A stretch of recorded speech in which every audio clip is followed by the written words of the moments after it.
Australia pushes asylum seeker transfer in bid to close controversial camp. Canberra, Reuters. Australia is trying to move asylum seekers held in one of its two remote Pacific detention centres to the second camp, a notice seen by Reuters shows, as Canberra seeks a way to close one down.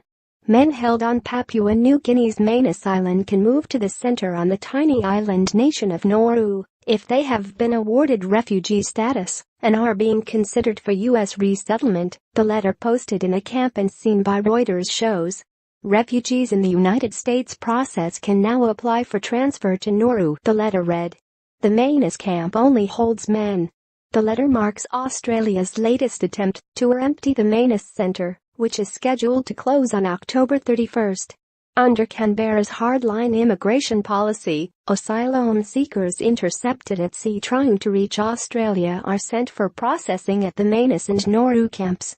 They are told they will never be settled in Australia. More than 20 men left to be resettled in the United States last month, the first part of a refugee swap between the Washington and Canberra, which U.S. President Donald Trump has branded a done deal.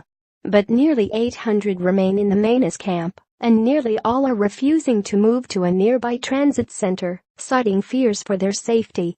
The refugees have not left the detention center despite the government's efforts to push them out in the past few months, said Baraz Bachani, a Kurdish journalist held on Manus. Many have been awarded refugee status and are eligible for U.S. resettlement under the deal Australia secured with former U.S. President Barack Obama late last year. The United States will resettle up to 1,250 asylum seekers held on PNG and Nauru.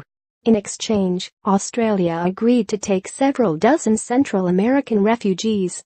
Australia will begin resettling several dozen Central American refugees within weeks.